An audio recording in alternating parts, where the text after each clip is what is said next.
Hi everyone. I really just want to get this video out, and it's about my anniversary of hormone replacement therapy. I started on February 25th, 2019, and I meant to get something out, whether it be a stream or a video or something on February 25th, 2022.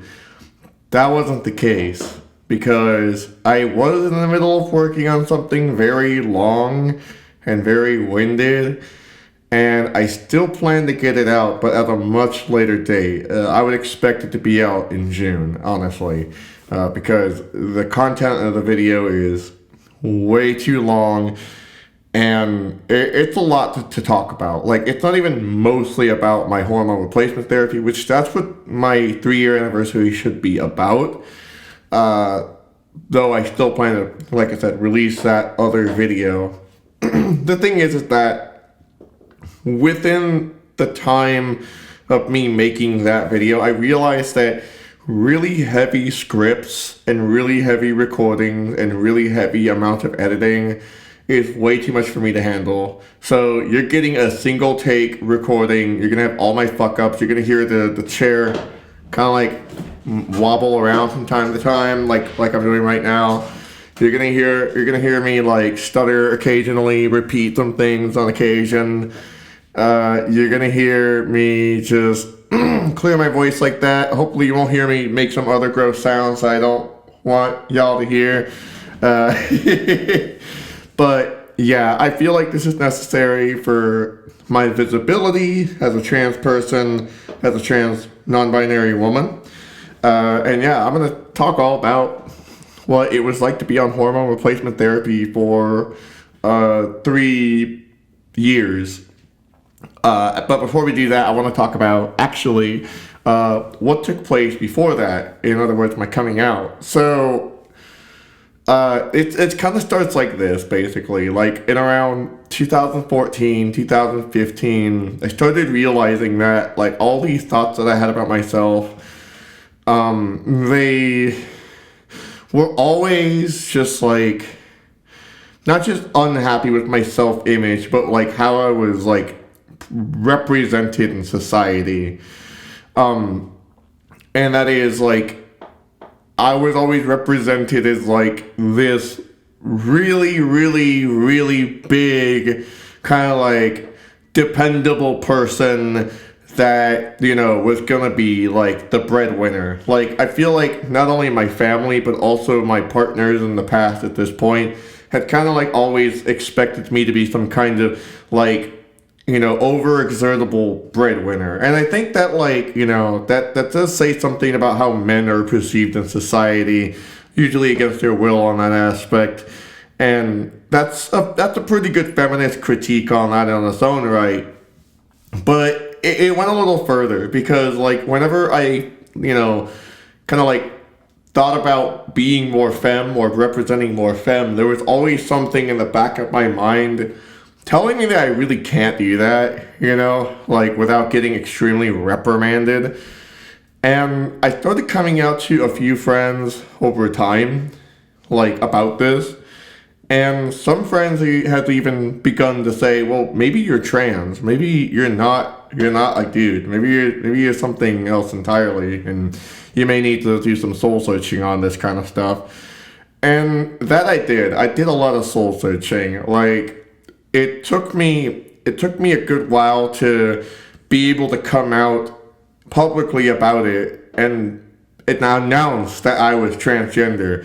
So just FYI, I've been transgender, or at least out as transgender, since I was like maybe like around 2015, 2016, or no, like before that even. I would say 2015, so I had to have been like 24 or 25.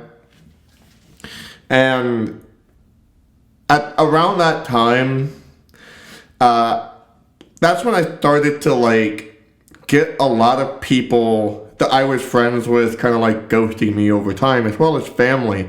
But before that happened, actually, something amazing really happened. Is that when I posted my coming out post on Facebook, I came out as non-binary masculine at the time. Masculine, non-binary. I use they, them pronouns. Something interesting happened that has never happened before.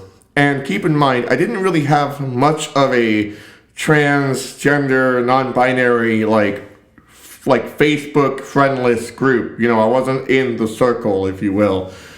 I got like an overwhelming amount of support. Like, even from people that I have never heard from in like years, like many years, like since like high school or even before high school, people have come out to show support. It was like, it was actually, it made me cry. I wasn't even kidding.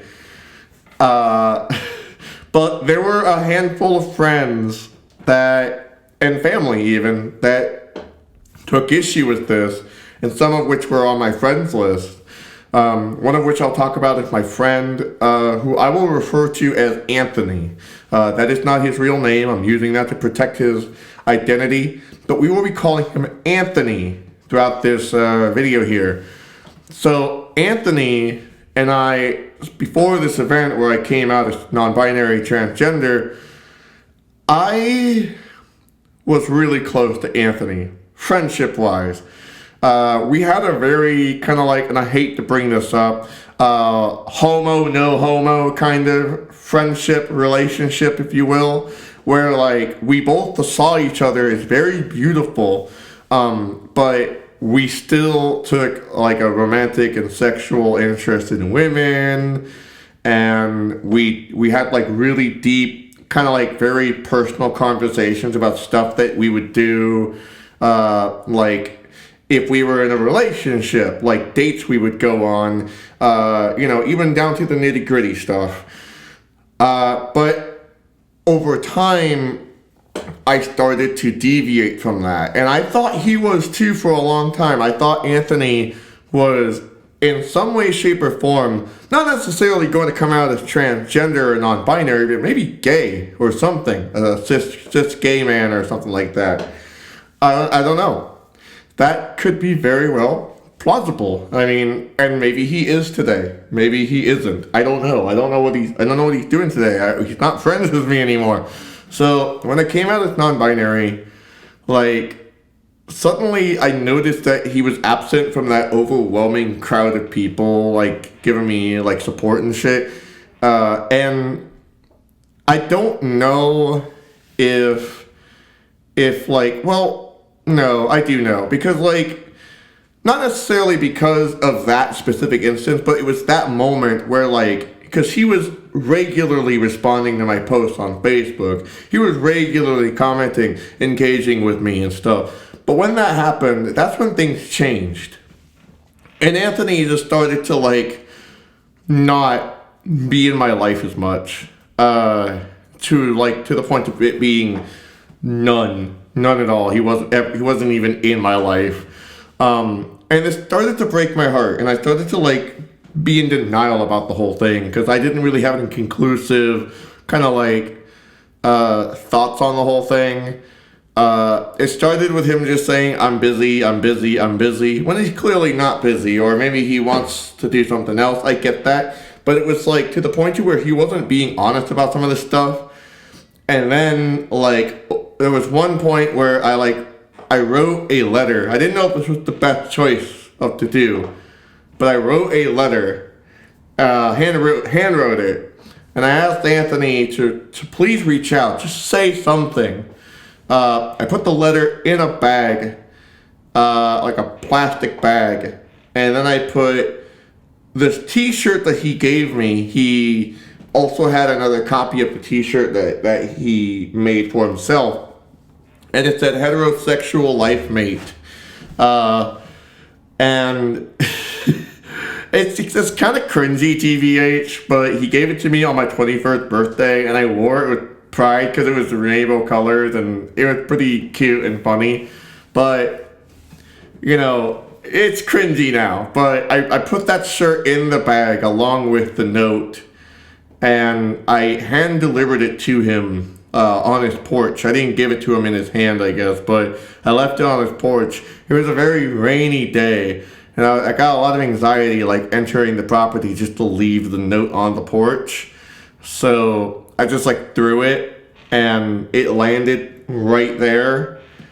And he never got back to me. I don't know if the rain got to the letter, or if perhaps maybe he just didn't read it. Maybe some of his family members got it and they were mad about it. I don't know. I don't know the story. But yeah,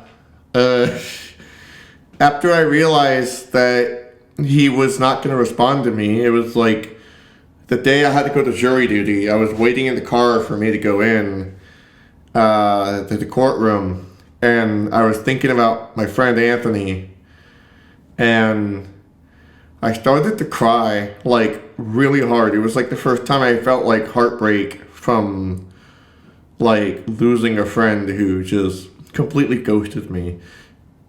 And it wouldn't be the first time I've gotten ghosted, of course. It also would not be the last time I've gotten ghosted. But ghosting people really hurts a lot. Or, like, getting ghosted really hurts a lot, rather. Because there's no conclusion, you know? Like, it's one thing if, like, the friendship doesn't work out, and then, like, the friendship ceases to be a friendship, and it's communicated. That hurts on its own right, but it really hurt when, like, there was no conclusion. It was just, we're never talking again. That's it, you know? And that really fucking hurt me really bad. It fucked with me for a while, and it also instilled a lot of trust issues. Same thing goes with my mother, who, she didn't ghost me, but it kind of ended differently for a while.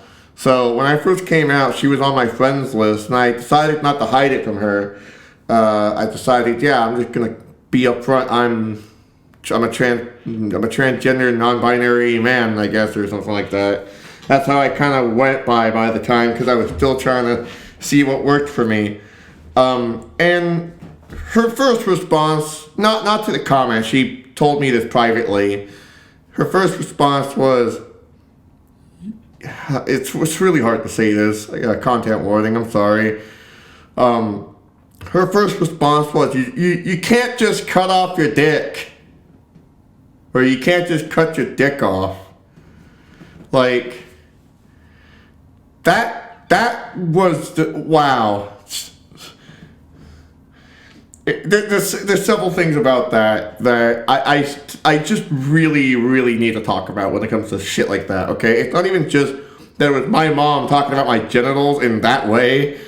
It's really the fact that there was, like, a huge disconnect in the education about trans people in the first place, or about hormone replacement therapy, or about gender affirming surgery and medical health care. Like, it's a complete misunderstanding of what that is, and it's obviously reinforced by pop culture and the society that we live in, the inherently transphobic society that we live in, right? That completely stigmatizes trans people to such a perverted fucking point.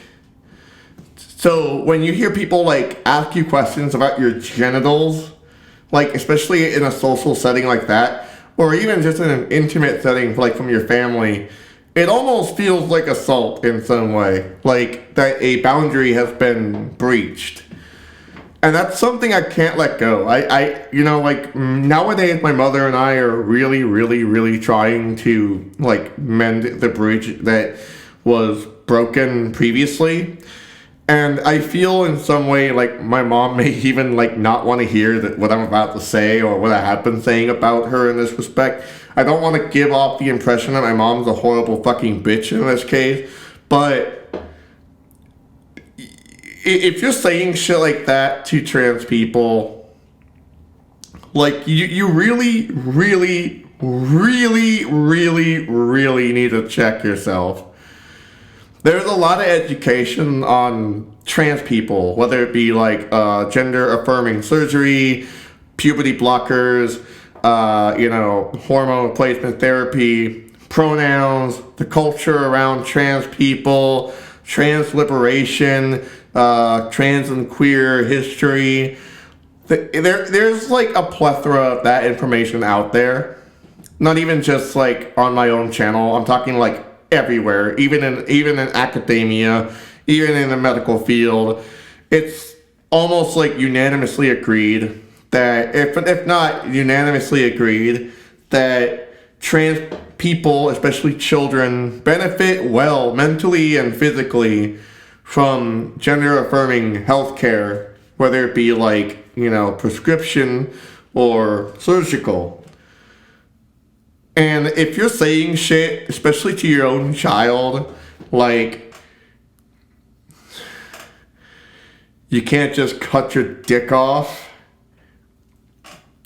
I don't know. There's something very wrong with the way we're like sharing, like, or not even just sharing, but just like making information about this stuff readily available and accessible.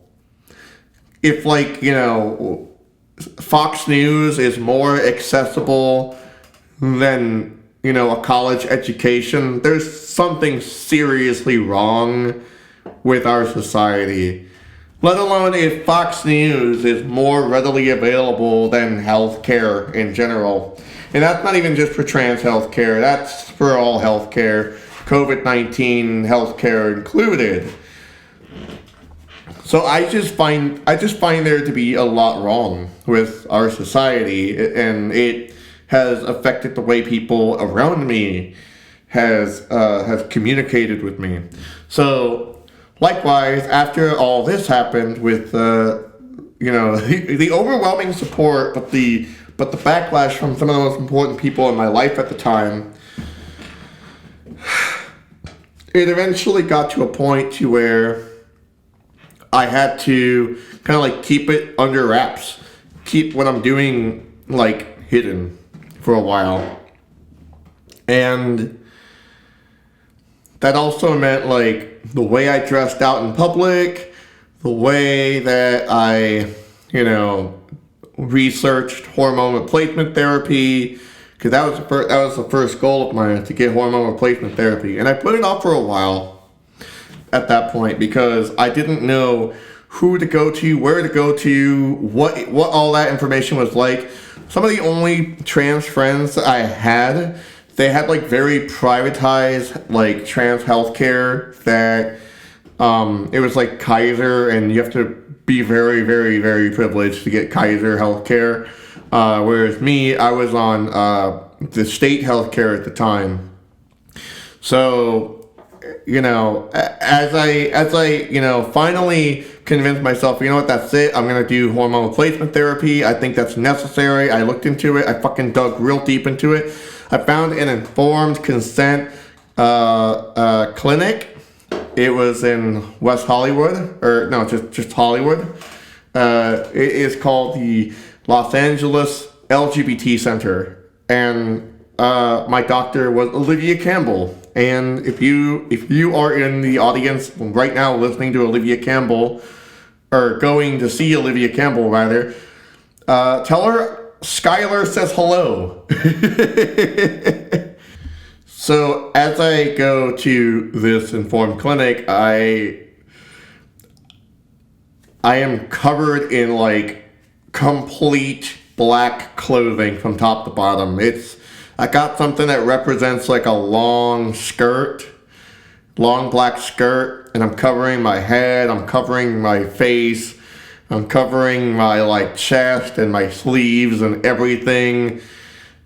I just, oh my God, you could tell I was going through a lot at that point just by the way I was looking. I was completely covered. Obviously it wasn't COVID-19 season yet, but I did wear a scarf, and despite it being January on my first appointment at the LGBT Center, it was very hot. I mean, it's California. It's pretty expected at this point for it to be very fucking hot, like almost all the time.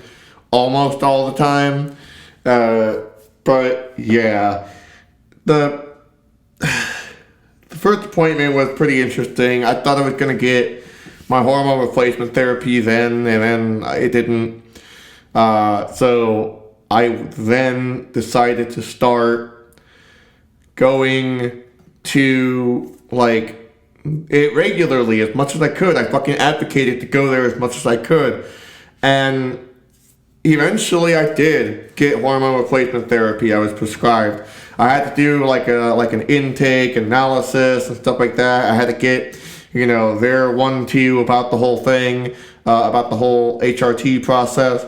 And eventually, I started on a very, very, very small dose. In fact, because I came out as non-binary, transgender masculine, I had told them that I really want to start small, like really, really small. And I wanted to see where it went. So it wasn't just them disregarding me as, a quote-unquote transgender or whatever the fuck. It was just me being honest, being like, hey, I really, really, really, really, really want to start HRT, but I really want to start small and see where that leads me. And I do want to mention something, though. I don't believe quote-unquote transgenders are a thing, though I have been told about them, quote unquote, before I started HRT. Someone I was dating beforehand, who is a transgender man, who was on T and had top surgery for a good while at this point. He, my apologies. Always correct your pronouns. If you get them wrong, just politely correct your pronouns. Always correct your pronoun and be cool about it. Don't be a bitch. Just be cool. Anyway, he told me that if I don't present myself as someone who absolutely 100% goddamn needs to go full force into the HRT thing, meaning not a little bit at a time on your first go, then they won't take you seriously. That's what he told me. And that was my greatest fear for a while, was not being taken seriously in the office. But no, they took me seriously. They're an informed consent clinic, and I was pretty happy about that. And as I started to do it, it got kind of scary for a bit, because there was one morning where I was crying, and I was supposed to be sleeping because I had work that night. But as I was crying, I couldn't go back to sleep, and it was like constant crying and crying and crying and crying about dysphoria and stuff. I called my therapist, and I was like, yo, I am crying so fucking much right now. And they reminded me, hey, you're on estrogen. This is your first time doing estrogen, right?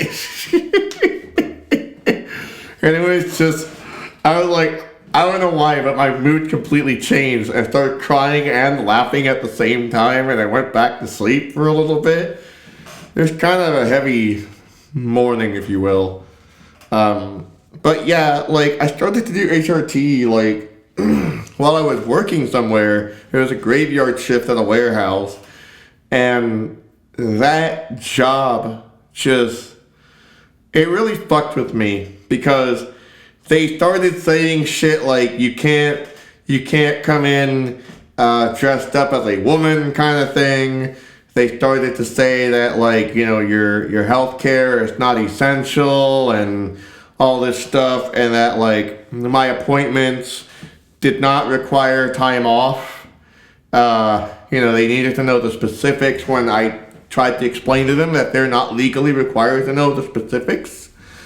So I started to hide that from them, and eventually, I got it. I didn't get any issues with them, except for Secret Services related shit that's not related to this fucking story at all. If you're a fan of the channel, if you've been following this channel for a while, you know what I'm talking about. I don't need to revisit that. But I will say what implications came out of that, though. And that was, I didn't have a car as a result of not having income. I lost that job. And I was not able to get hormone replacement therapy for a while, because I wasn't able to go to the very specific clinic that prescribed that stuff for me. So for, I want to say maybe like 6 something months or whatever, I didn't have hormone replacement therapy, and it was very fucking hard for me to keep going through that. It felt like in a lot of ways I was just like giving up, like, you know, it felt like I should have given up. That's what my mindset was like at the time, that, you know, this is just my destiny, this is how things are gonna go, and all that. And then I moved to what would be the State House. I'm gonna call it the State House. It was endorsed by the Regional Center in Los Angeles County, the North Regional Center of Los Angeles County, and they were funding it for me because I was getting abused in that previous location. I was getting like physically assaulted a lot, physically and in some cases sexually assaulted as well. So I moved, and it came with its own set of problems because it was ran by the state. You know, there was a lot of, like, you know, housing restrictions on my person. Like, I had like a lot of my autonomy taken away. And it's interesting because I had asked a lot of questions in regards to my autonomy that they would eventually lie about, you know, including like the freedom that I had to leave the house and to do what I want to do with my life. They said I had to be at specific places at specific times and all that shit. So you can kind of understand where I'm coming from here. And of course, like the COVID pandemic started happening, and like not too long after I joined this household, and that's when restrictions started to really bunker down even further. And that's when I started realizing that, like, you know, this is not the life that I want to live. I don't want to live in this state house anymore. You know, there's a lot going on in the world, and if I stop now, there's not really going to be an opportunity for me to live my life that I want to live it. I'm not going to have my autonomy, let alone be able to fight for that autonomy. So I started talking to some friends. Some friends and I started to, like, help me get on hormone replacement therapy. Not through some legitimate means, but it did the job. And eventually I started to brainstorm ways to get the fuck out of the house. Like, straight up, get the fuck out of that goddamn house. Like, I was thinking about, like, straight up, like, busting the fuck out of the house. Planning the day for when I leave that house and go wherever my fucking destiny takes me. And so, as that has happened, I coordinated with some other friends, and I left the fucking house, and I made it to, I'm not going to name the specific neighborhoods, but I'll say that, like, I lived in the greater part of Los Angeles City. There are different neighborhoods in there that I lived in, like deep within the city itself, almost at one point almost very close to downtown LA. So I was homeless, but temporarily couch surfing on occasion. But luckily for me, where I was living, there was always easy access for me to go to the LGBT Center in Hollywood, whether it be a bus or a subway train. It was actually very easy for me to go there. So it's like, even when I was like mostly homeless, I still had access to healthcare. And it was easier than it was previously when I had a roof over my head that was funded by the state. So that was interesting. And I started doing hormone replacement therapy, and I had my first appointment with them again. And it turns out that my body was ready to start doing the regular stuff. Like, I think it was like 100 milligrams of progesterone and, you know, all that stuff. I don't want to get into specifics, but I started doing progesterone, and you know, of course, over time, my dose of progesterone has increased, but, you know, I was starting to notice changes finally, like actual changes to my body that I had wanted to see for a long time. I remember like feeling like my boobs were never growing and they never were gonna grow or something, or that I had man boobs or something. But no, I started feeling things in my chest for the first time. And I also felt that like in my sleep. I remember like feeling like in my sleep that like while I was on progesterone that my breasts were like growing super huge, like to anime titty size, big old anime titty size. That was in the dream, of course. My breasts are not at big old anime titties. Oh shit, that would be interesting. But that was a lot for me to go through. I was really happy about that because like it felt super affirming. It made me feel a lot more confident than I was before. My legs started to fine tune a little bit. It was also partially due to the fact that I was walking a lot at the time. I didn't really have a car or anything like that to go off of. So a lot of my, traveling was based on walking, and, my legs obviously benefited from that. Not to mention it was also really hot, so getting skinnier and losing weight was a lot easier. And yeah, like, I really started looking great for a while, like, and then one thing led to another. I moved all the way out to Maine, and I'm still in Maine today. And a lot of my time in Maine has been spent kind of like locked in a house where it's very rural where I live. And there's not a lot of walking opportunities. I have moved since, and I did start walking a little bit more. There is more walking opportunity where I live right now, but not a whole lot. It's still very rural, just a few more streets attached to where I live. And also it's just very dangerous where I live. We're talking like a bunch of white power fucking goddamn pieces of shit ass, piece of goddamn fucker ass. You know what I'm talking about. Anyway, so yeah, I started doing like the estrogen injection towards like the beginning of September or something like that. I completely forgot. But it was towards the beginning of this recent fall into 2021. And every time I take that fucking shot, it's like I feel like a new fucking person again. I feel wonderful. I feel great. I feel like I have more confidence than I ever had before. And it also just helps me have like a peace of mind.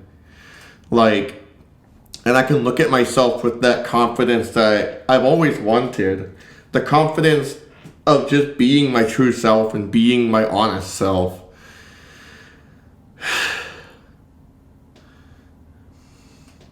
It's a lot that I just went over, especially in the last half hour. In that time of me being in Hollywood, I approached someone, and it's on YouTube somewhere.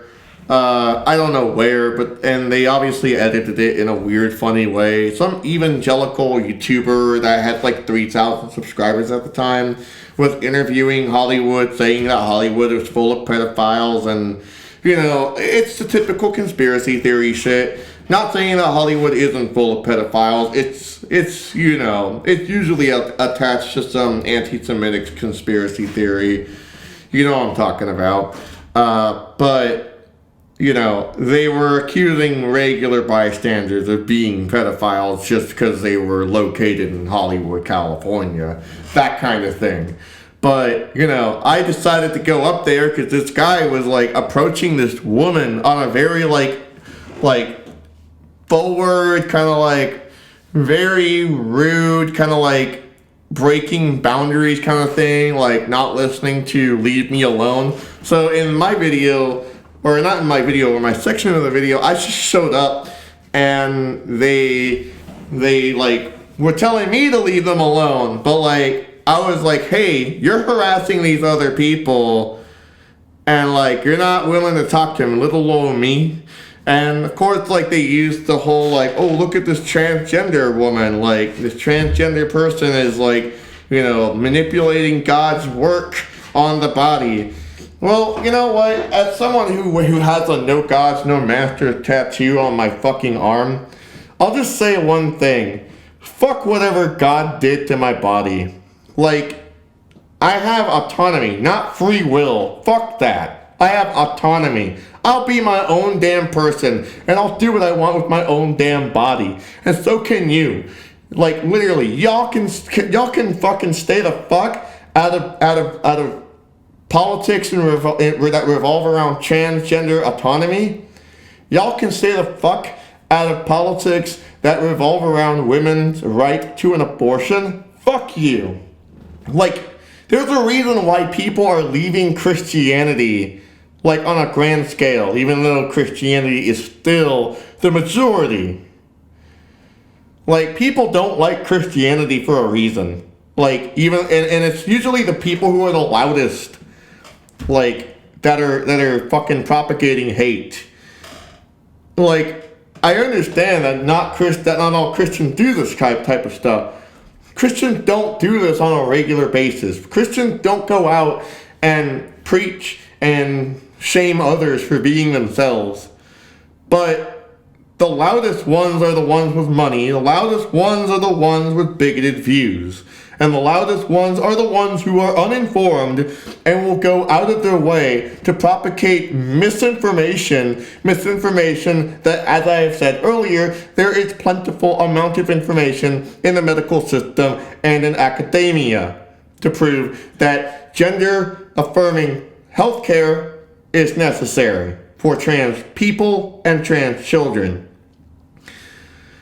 And it just boggles me. It boggles my fucking mind that there's people like that out there who will go out in public and just shame people to try to get the people to join their religion or something. Like, if anything, that just made me not want to join even more. Like, if anything, it reinforced my leaving of the church all those years ago.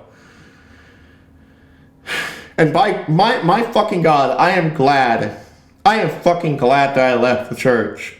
Holy shit, I am super fucking glad that I have left your no good fucking church. And I am also very proud to be transgender. I am very proud to be non-binary. I am very proud to be a woman.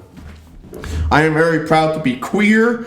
I am very proud to be an anarchist and a communist. I am very proud of my struggle towards my own liberation and my own autonomy. Y'all can't take that away from me. And y'all should never try to take that away from me. Y'all should never be trying to take that shit away from children. Children deserve autonomy. They deserve to be heard and seen. Because children are not dumb. They know about their own needs more intimately than adults do. Adults may be able to process those needs and to be able to create a game plan for those needs, but children know what their needs are, very intimately so, more so than adults do. When I heard that there was a anti-trans bill in Texas that just recently got passed on the same day that Russia invaded Ukraine, I didn't know what to get more mad at, like, Russia invading Ukraine or that anti-trans bill. Both are fucking heinous, really fucking heinous. But the anti-trans bill, again, was put in not through medical science, not through the backing of medical science, but through the bigoted hatred of politicians in Texas. People in Texas don't necessarily agree with the state. And I feel like a lot of people tend to look at Texas and say, oh, the whole damn state is transphobic. Bitch, you don't understand that there are people in Texas right now who are queer and trans, and they are the ones being targeted by this anti-trans bill. This is also the same state that revoked Roe versus Wade, making it really fucking hard for women and trans people to get an abortion. Like, this is extremely fucking violent right here. The state is demonstrating that it is inherently violent. Transgender, queer, and women's liberation is not a series of focused issues. It's an intersectional understanding of an oppressive structure. And we need to tackle that oppressive structure from the fucking root. You can't fucking do this shit tackling small, myopic issues like abortion. While abortion, it doesn't just affect women, it affects all people. It affects transgender men too. Taking people's access to abortion is a robbing of people's autonomy. Living, breathing people's autonomy are being taken away from by the state. It is being defined by the state, which makes all the anti-abortion efforts no more or less heinous than anti-transgender bills in the state as well, let alone all the other states that have been doing this on a regular fucking basis since 2021, and now we're into 2022. This is a struggle for liberation, my friends. This is not a struggle for reform. This is a struggle for liberation. To be able to disseminate this information about trans people, making it readily available, and to also disseminate this information about women's reproductive health care rights, it's also readily available, and to not translate that at all in the legislature. These are reforms, by the way. I know this is usually like something that liberals tend to not understand, but this revoking of Roe versus Wade and these anti-transgender bills, these are reforms. They're not progressive reforms, but they are reforms. This is what happens when you push the policy of quote-unquote reform over revolution or the reconstruction of a society that is desperately fucking needed for a long, long time. And holy shit, like, it's so fucking inappropriate that we are still here today. Still fucking here today. Trying to have this conversation as to why all of these fucking harmful ass fucking reforms are not helpful towards liberation. What do you think police reform is gonna do to quote-unquote defund and quote-unquote abolition of the police? You think all that's gonna do is really finally stop white supremacy as a fucking whole? It's gonna stop the systemic fucking structure of the police? You think that's what it's gonna fucking do? Joseph Biden has once said that he was not only going to increase the funding of the police, he did, by the way, but that he was gonna give police officers fucking psychologists and therapists. Bitch, we don't need the police to have psychologists and therapists. We need the psychologists and therapists.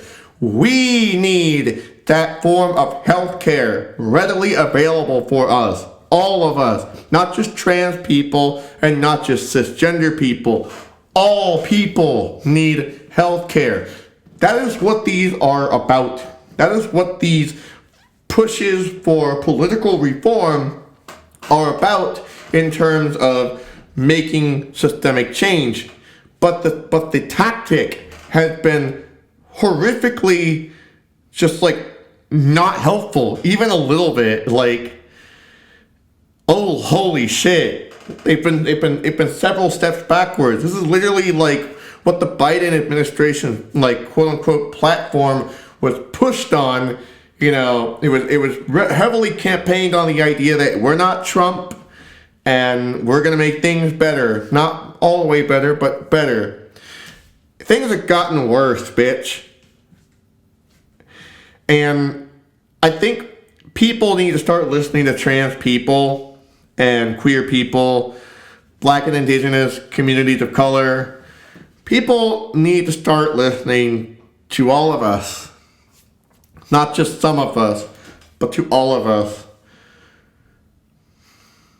Because this shit ain't gonna fucking end until they start doing that. All right, I think I'm done. I'm gonna put a GoFundMe in the description below, so you can have fun with that. Please donate. We really need some food and water and healthcare and all that shit, and we're not doing well. So please help out. Thank you. Love you. Bye. Sorry. Bye.